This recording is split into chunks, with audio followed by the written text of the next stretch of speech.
El viernes lo comentábamos, se llevó a cabo la audiencia pública para tratar el aumento de tarifas del servicio eléctrico que, entre otros, la Defensoría del Pueblo de la provincia de Buenos Aires rechaza. Y para hablar un poco de esto, tenemos en comunicación telefónica a Walter Martelo, que no solo es defensor adjunto del pueblo de la provincia de Buenos Aires, sino también es ex interventor del ENRE. Muy buenos días, Walter. Lucía Genovesi y Jorge Maure te saludan. ¿Qué tal? Buen día, ¿cómo están? Muy bien, gracias por atendernos. Bueno, la primera pregunta es, está vinculada con que las distribuidoras piden un aumento del 89%, hay una idea de un aumento cada 3 meses. Conocer tu visión al respecto. No, bueno, a ver, lo primero que tenemos que tener en cuenta es que el aumento que están pidiendo las distribuidoras nada tienen que ver con lo que va a ocurrir con el aumento de lo que se denomina precio estacional, que también termina impactando la factura y la quita de subsidios. O sea, son como tres rubros, llamémosle así, que integran la factura de electricidad. Aquí solamente se estaba discutiendo lo que se denominaba valor de agregado de distribución, que es un componente importante de la factura, pero no es la totalidad. Las empresas han pedido mucho más de lo que manifestaron en la audiencia pública, ya que pusieron un ejemplo demostrativo que determina un 89% de aumento, pero que no es así. En realidad, en el caso del sur están pidiendo aproximadamente 500.000 millones de pesos de recomposición, perdón, de dolor, y el sur cerca de 300.000. Lo que implicaría que de otorgársele ese requerimiento, las facturas estarían multiplicándose prácticamente por dos en lo que tiene que ver este ítem. Pero además piden que ese reajuste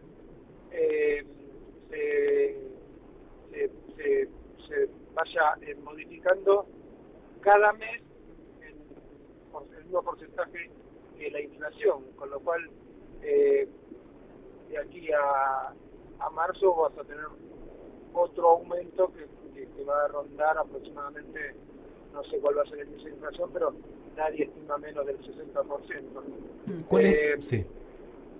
Sí. Sí, Walter, digo, ¿cuál es la situación hoy? ¿Están los motivos o tienen los motivos para poder hacer este incremento? ¿Estamos en una situación de crisis energética total?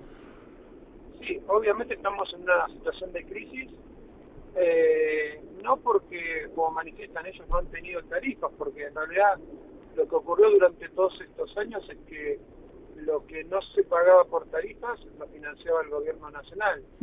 Entonces, a mí me parece que hay una pregunta que nadie se hace. Si siempre tuvieron los recursos, ya sea vía tarifas o vía subsidio del Estado Nacional, que se puede discutir cuál es la política correcta, pero los recursos siempre lo tuvieron. ¿Dónde están las inversiones, no? Que el año pasado nos llevaron a tener las crisis que tuvimos, y que el propio secretario de Energía reconoció lo mismo que dijimos nosotros cuando hicimos la auditoría de eso, ¿no? Que el sistema está colapsado y que no puede atender ni siquiera las necesidades en situaciones normales, mucho menos las anormales, ¿no? Walter, ¿y quién debería reclamar a las empresas estas inversiones que no están? Obviamente el ENRE, nosotros lo hicimos una auditoría, hicimos una denuncia penal, comunicamos a las autoridades del gobierno anterior y quedó asentado en el ENRE lo que encontramos respecto a la desinversión, porque no nos olvidemos que previo al congelamiento hubo un aumento del 2.600% aproximadamente, y allí tampoco los recursos fueron a inversión. Por eso yo creo que hay dos cosas para aclarar. La primera es que recursos siempre tuvieron, vía Estado o vía usuario. La segunda es que no invirtieron.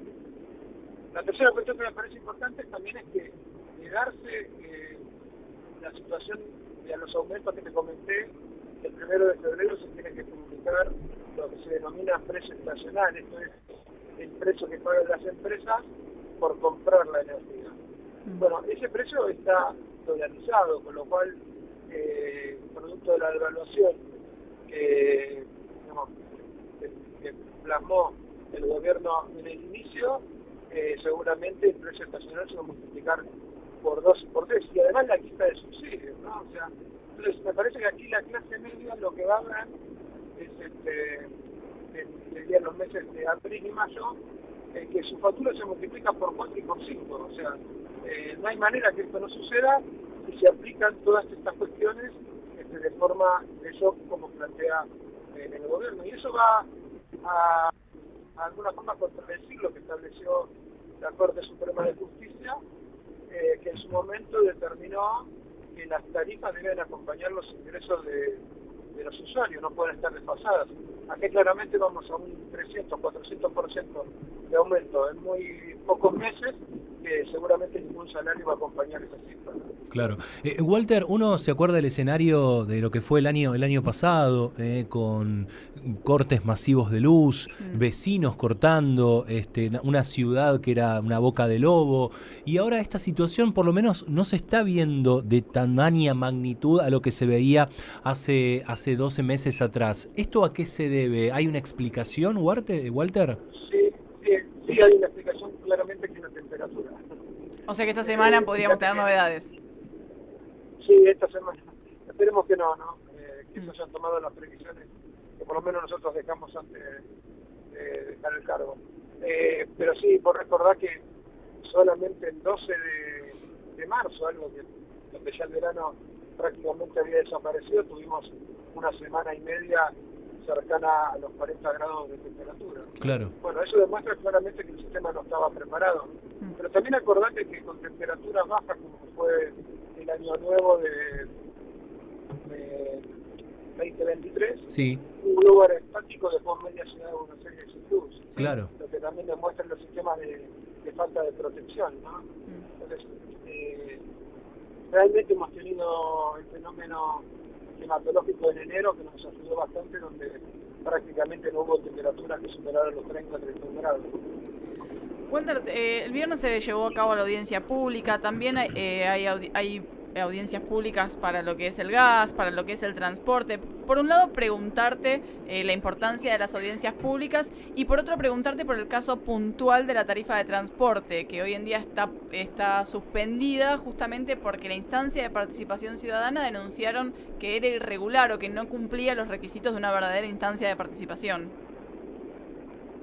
Sí, esto sí, como vos decís, hubo una distorsión en lo que tenía que ver la participación, donde las personas físicas, esto es a los individuos que querían participar, se les asignaba un rol menor que tenía que ver con que no podían hablar, sino ingresar un documento de 5.000 caracteres expresando su opinión. La verdad, una rareza de que la convocó de esa manera, y que obviamente la justicia desestimó, porque el espíritu de la audiencia pública es que las empresas expongan, que vos manifiestes, ya sea una ONG, un organismo estatal o un individuo, qué pensás de lo que están proponiendo las audiencias públicas, y en relación a eso las autoridades después determinan cuáles son los incrementos a llevar a cabo. Con el transporte público no ocurrió eso, reitero, pretendían que las posturas fueran por escrito y no con un máximo de 5.000 caracteres, y el juzgado contencioso administrativo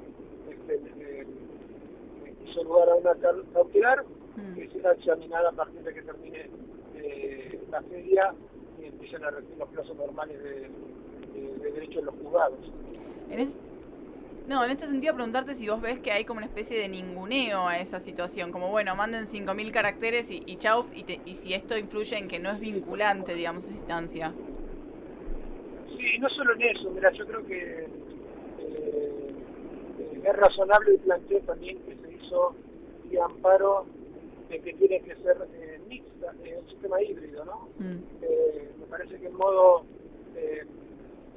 no presencialidad impide, si bien de una forma acerca a la gente que no podría participar en Buenos Aires, si por ejemplo vive en Carmen de Patagones, por otro lado, digamos, pierde ese espíritu de tener a los funcionarios, a a los dueños de las empresas frente a frente para poder plasmar y decir en ese ámbito, como era anteriormente a la pandemia, lo que vos pensás del servicio, o lo que vos pensás de los aumentos. Entonces, me parece que ahí también hay una cuestión que a futuro habrá que rever y que recuperar en términos plenos la situación de presencialidad, ¿no? Walter, creo que queda como un ámbito muy flaco, digamos, y lo que tiene que ver el debate debe producirse. Durante tu paso como ex interventor del ENRE, hemos recibido una infinidad de comunicados con sanciones, con multas a las distintas distribuidoras. ¿Se comprometieron esas empresas a pagar esas multas o nunca lo hicieron? Sí, hay distintos tipos de multas. Hay multas que van de resarcimiento directo a los usuarios, esas las tienen que pagar inmediatamente de la aplicación. Hay otras, obviamente, que ellos apelan, nosotros tenemos que resolver el recurso, pero sí. Se cortó. 10 millones de pesos en mi gestión, de 15 meses, y quedaban adeudando aproximadamente 12.000 millones de pesos de sanciones. Que obviamente, con el correr del procedimiento, tenemos que se ratifiquen y que tengan que pagar, porque en realidad son multas que tenían que ver con eventos que se habían producido durante el verano y que habían afectado en muchos casos a más de 70.000 usuarios por día durante más de 10 días seguidos, ¿no?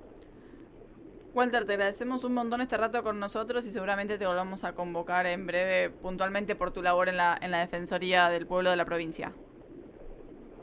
Bueno, muchas gracias a ustedes. Te mandamos un saludo grande. Pasaba Walter Martelo, entonces, defensor adjunto del pueblo de la provincia de Buenos Aires y ex interventor del ENRE.